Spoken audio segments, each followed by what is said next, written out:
suffocated her. Hi, I'm a werewolf. We haven't made a video in so long, that's why we're really bonkers. Hey, get out of here. Well, anyway, this is our new video. It's called Halloween.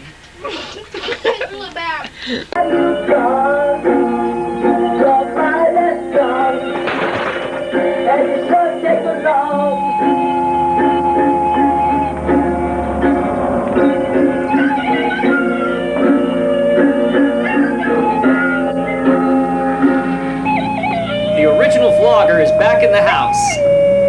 My favorite holiday of the year is coming up, Halloween. And one of my favorite things about Halloween is horror movies. This is called Movies I Like ads, okay? Like what you see here is like what Ghostbusters, right? Okay. I've been cutting out horror movie ads from the newspaper and collecting them for over 30 years. Today we're going to take a look at some of them. Let's start out with some of the classics. Here we have John Carpenter's The Thing and Halloween 2. What strange artwork. Wes Craven's A Nightmare on Elm Street. Joe Dante's The Howling. Tobe Hooper's Poltergeist and the Texas Chainsaw Massacre re-release from the 80s. Friday the 13th, Part 1. Part 2. And Part 3 in 3D. Now let's take a look at some of the ads that really scared me when I was a kid. Like blood-sucking freaks. Scanners where in 20 seconds you explode. Meet Andrew. The road to hell is paved with his victims and fear no evil. Some of the most horrible-looking Walking Dead ever in Lucio Fulci's Zombie. Terrible things with a shish kebab and Happy Birthday to Me. This is one of the ads that scared me the most. Midnight. Look at that horrible creature. If you have a weak stomach, don't come. Now for some of the weird and more obscure ads in my collection. Like Last Rites, and It Came Without Warning. The House on Sorority Row. And, playing at the Art Cinema, it's Vampire Lust. Ooh, how kinky. Of course, long before this scary movie series, we had Saturday the 14th. Occasionally we might get some out-of-town newspapers. Then I'd see some really strange ads like Eyeball and Suspiria. This ad says it's for the Paul Naschy horror movie Night of the Howling Beast, but since it says that John Ashley and Mary Wilcox are the cast members, that means it's actually an ad for Beast of the Yellow Night. You don't have to go to Texas for a Chainsaw Massacre with pieces. It's exactly what you think it is. This ad seems to be for the 30s horror movie Freaks, but if you look at the cast, you can tell it's from the 70s horror movie Frankenstein's Castle of Freaks, and it has some ad art from Andy Milligan's Torture Dungeon. I always thought that this One Dark Night movie with Adam West from Batman must be pretty scary until I saw that it was rated PG. And there is no escape from the Boogans. And speaking of the Boogans, one day in 7th grade science class, Brian Sexauer grabbed my folder and he wrote on it, "Nobody escapes from the Boogans." And on the back he wrote, "Norman Bates returned, Psycho 2. I cut horror movies out of the paper right up until they stopped printing them, which was about 2 years ago when I cut out this last ad for Silent House.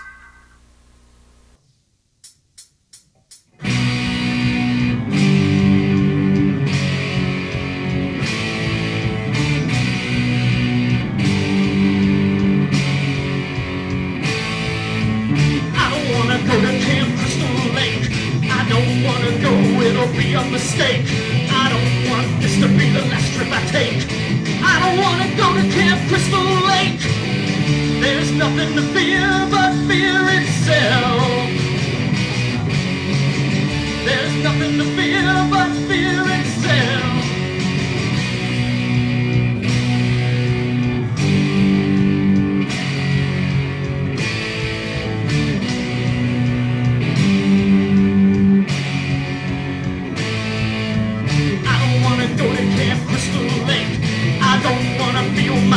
Start to break.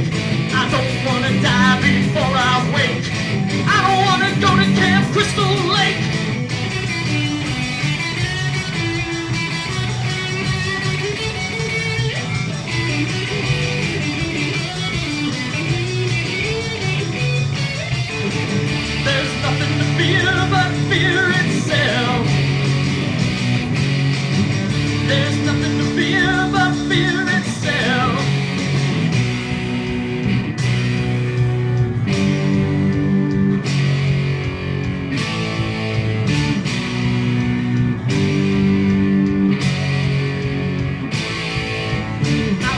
go to Camp Crystal Lake. I don't wanna be impaled on a rake. Don't wanna be chopped up like a sirloin steak. I don't wanna go to Camp Crystal Lake. Sometime in late 1982, I became interested in the characters of Michael Myers from Halloween, Jason Voorhees from Friday the 13th, and Leatherface from the Texas Chainsaw Massacre. Even though I was only 12 and I had never really seen any of the movies, I knew that they were insane killers, and that was enough to make me want to write my own fan fiction featuring the characters. It's called Halloween Was on a Friday in Texas, alternately titled Devil's Night. The main characters are myself and my 7th grade classmate, but the story takes place many years in the future when we are adults. In the forest, on Halloween, in Texas, on a Friday. We were going to get our fresh supply of marijuana from our hiding place. But when we got there, Jason, fully clothed in his hockey mask, was chasing us. We started to run the other way, but who was there but Michael, fully clothed in his white mask? So we ran to the side and leaped into our Lamborghini Countach 5000. But they had a Ferrari Dino. It was a race for our life. Captain Chaos from the movie The Cannonball Run appears just long enough to be run over by the killers. The first chapter ends with both cars going over a cliff, but we survive to meet up with our friend. In Chapter 2, the killers are joined by Leatherface, and they chase us on motorcycles. We saw a house in the distance. I said, "It looks deserted." Chip said, "Not only that, but it doesn't look like anyone's in it." As the story continued, many of my classmates saw what I was doing and asked to be written into it. In some cases, they would even tell me what their characters would do. In Chapter 5, Michael and Jason show up with a wrecking ball to knock down the hotel that we're staying in. We steal a police car to get away and meet 2 secret agents. In Chapter 12, Michael and Jason start killing people at a football game and throw a bomb to a football player instead of a football. In the next few chapters, there's a bunch of nonsense about bounty hunters, a double agent, and a murder rap. 8 more characters die, some only appearing briefly. Somehow, my friend Mike buys another Lamborghini. It's not explained where he gets the money. We decide to drive back to our original marijuana hiding place from the beginning of the story. We find that the area has now become a computer school.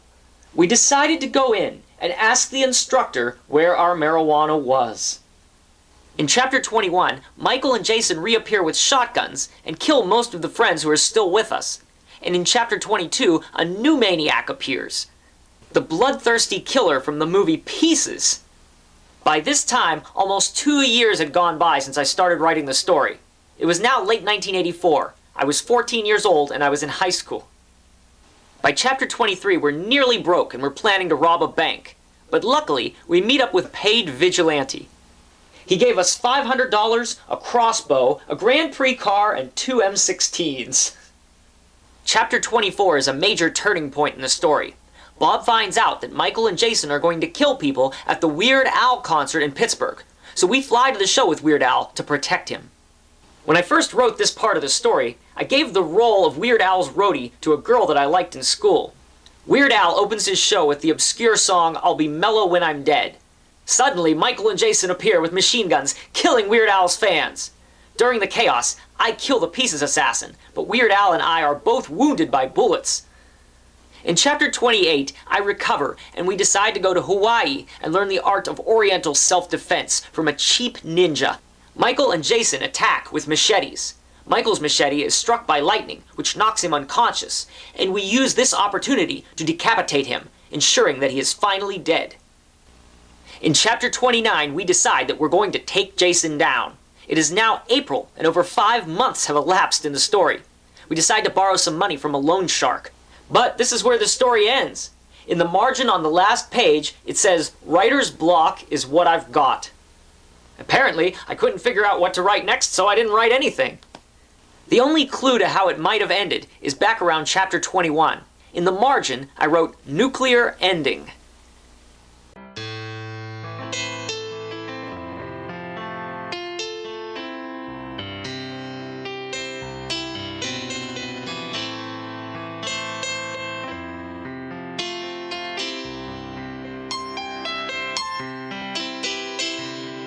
What's that in the murder garage? What's that in the murder garage?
messed up my hair, which you're not allowed to do.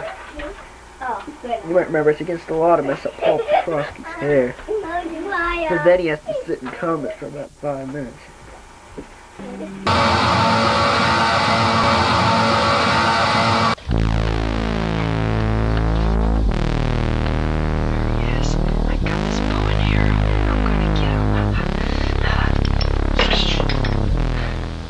Hey, does anybody feel a draft in here?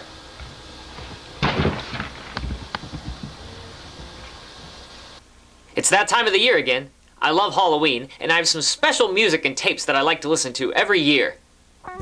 One of them is the Count FLOYD album. Count FLOYD was a character played by Joe Flaherty on the television show SCTV. This EP came out in 1982, and it's a classic bad record. I always thought that Count FLOYD's shtick was that he wasn't really funny. This album proves that in a so bad it's good way. Tracks include the love song Treat You Like a Lady, where the Count says his lover gave him a bad case of whooping cough, and Count FLOYD is Back, a faked live recording where the guitarist tunes up on stage. The bad jokes have now stuck themselves in my brain, and I quote them on a regular basis. No Halloween is complete for me without a listen to the Ghostbusters soundtrack. There's really nothing like putting a portable tape player in your car, driving around the block, and blasting the theme song from your vehicle. I must also listen to some music by the Italian group Goblin. They're famous for doing movie soundtracks for films by Dario Argento like Suspiria and Deep Red. I usually spin this Argento Vivo album, which I paid $15 for in a Detroit record shop in 1991. I was on tour, and I splurged. Another great thing about Halloween is scary stories, and my favorites are by a guy named Judson Fountain. Judson Fountain, sometimes known as the Ed Wood of radio drama, created scary morality tales in the late 60s and early 70s that were sometimes played on radio stations. Judson would do the voices of most of the characters, which would usually include an 18-year-old boy. I'll tell you, old man, I'm 18 years old. I got a lot of spending to do. And a 35-year-old man. I'm not a little boy, I'm 35 years old. I'm a man. My favorite story is the terrifying tale of the garbage can from Thailand. Oh no, that garbage can in front of my door. It's a garbage can I put the old man in. The garbage can from Thailand. How did it get here? Our final selection today is the story of the Ghostbusters Meet the Laser Ghost. This tape originally came with a book, but I never had it. It's a story featuring the characters from the Ghostbusters animated TV show. The story is ridiculous, but even more ridiculous is the theme song. Spirits in the night. Something here ain't right. Makes you want to scream. Get a ghost-busting machine. Yeah, get a ghost-busting machine.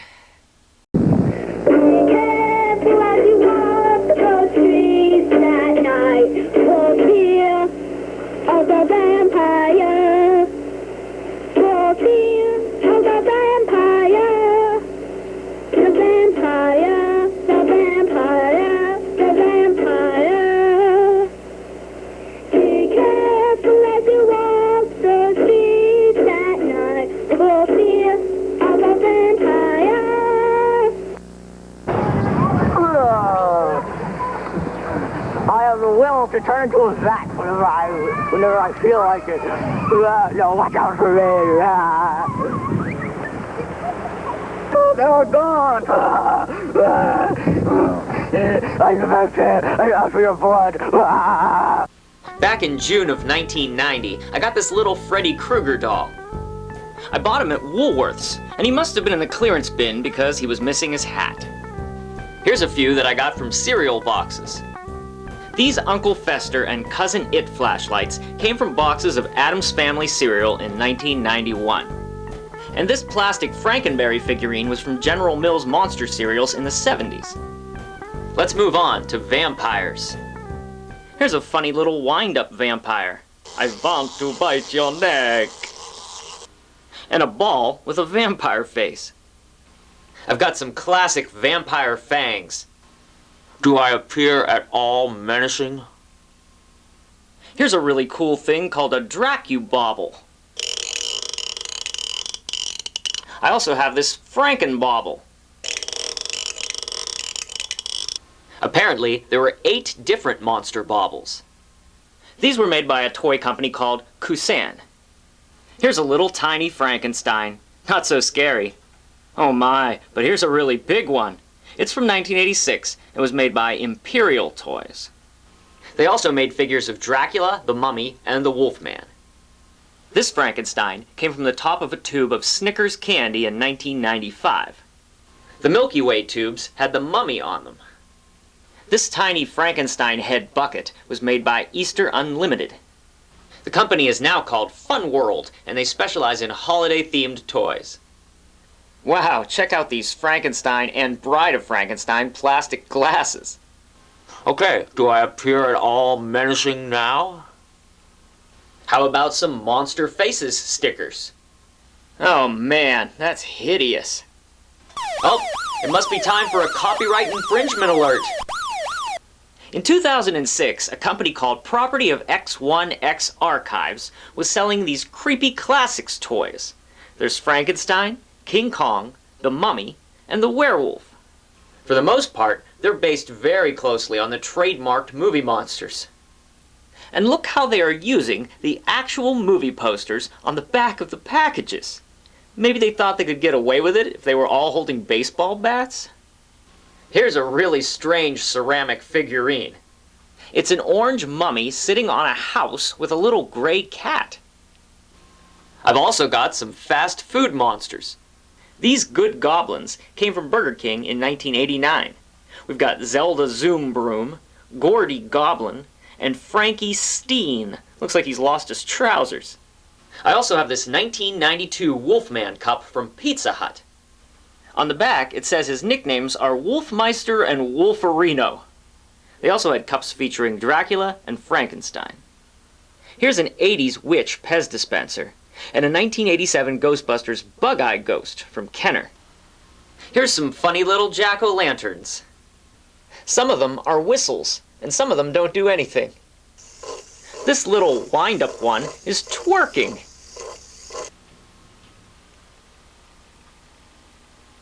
Is that scary? Huh? Last of all, I have this Dracula head candle. I got him in 1986, and I named him Schnell, after Ronnie James Dio's keyboard player, Claude Schnell. He made a number of appearances in our home movies whenever we needed a vampire.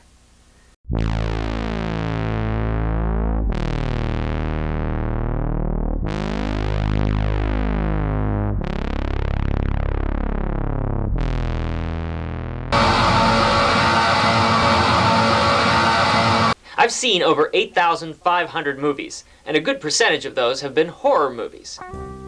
Let's take a look at some horror movie VHS boxes in my collection. First, we have some of the classics. Frankenstein and the Bride of Frankenstein, Dracula and the Wolfman, and the Invisible Man and the Mummy. I also have 2 different VHS releases of the movie Halloween. This one on Media is from 1981 and is one of the first, and this one on Anchor Bay is from 1997 and was one of the last. Here's some more killers. We've got the Driller Killer, maybe the best rhyme in all of horror, and the Psychic Killer. It's a whole new kind of murder. Klaus Kinski as Jack the Ripper, and Mickey Rooney as the Manipulator. Day of the Maniac. We're still waiting for the sequel, Afternoon of the Maniac. Watch out, you might be either buried alive or eaten alive. Dream No Evil is a nightmare of unexpected terror, and Visions of Evil is a harrowing descent into madness. Let's look at some killer animals. We've crocodiles, ticks, snakes, Zoltan the Hound of Dracula, and the monstrous Demon of Paradise. Even the vegetables, the fruits, want you dead. Here's some places that you might want to avoid. Don't go in the pit or the dark. Stay out of the dorm that dripped blood. When there's no more room in hell, you go to the other hell. Move away from the dwelling. And for God's sake, leave Cthulhu Mansion while you can. They got a whole mansion in the eye socket. That seems more appropriate for the house on Skull Mountain. Uh-oh, we might have a copyright infringement alert. This End Times horror movie was one of a series released by Mark IV Pictures. They totally ripped off the CBS Fox video box design on the front, back, and especially on the sides.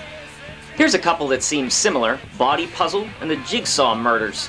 We've got The Curse, and more specifically, the Amityville Curse. I think that the curse is that they keep making sequels. This tape gives a whole new meaning to the phrase, a bad case of the jitters. Here's a few Draculas. The Japanese vampire movie Lake of Dracula, Count Dracula with the late Christopher Lee, Dracula's Last Rites, and Dracula vs. Frankenstein. Frankenstein looks pretty happy about it. Maybe he's thinking about Lady Frankenstein. What she does will shock you. Here's the She-Beast. Evil never dies, it just turns into a claw. And the Virgin Witch, which promises witchcraft and sex. Ooh, how kinky. Witchcraft 4, Witchcraft 5, Witchcraft 666, and Witchcraft 7. Now I know how to count. Here's Horror Express. You mad, bro? Some of the lousiest box art is on the really low-budget releases. The Snake People, that's scary. I don't know if I can handle Dr. Blood's coffin. Curse of the Devil and Man Beast. There's no room for you on Frankenstein's Island. He's taken up the whole thing. This Legacy of Blood box manages to be minimalist and disturbing. Let's finish up with some really obscure stuff. 2 movies directed by Andy Milligan, Carnage and Surgikill. Here's a ridiculous box for Microwave Massacre. It used to have LEDs in it that lit up when you pressed the on button. One of the most infamous low-budget VHS companies was Radon.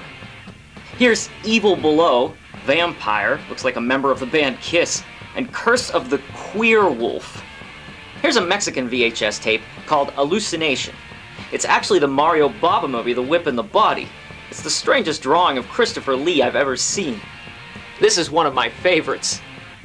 Holy Wednesday! Neither the cover art nor the title gives you the slightest clue what this movie is about.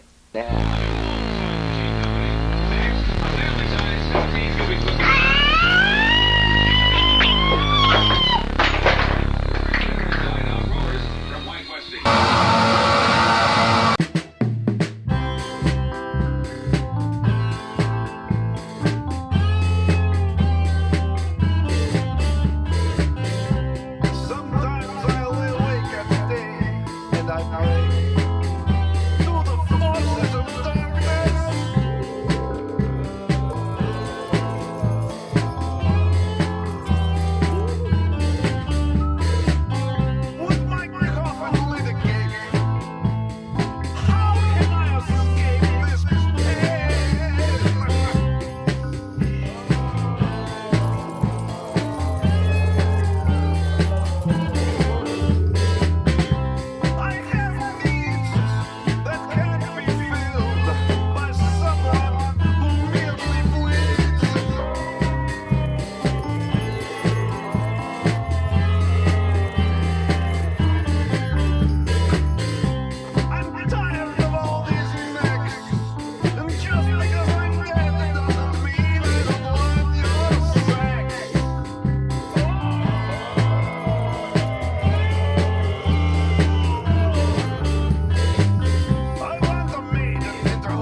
Weird Paul came here to rock.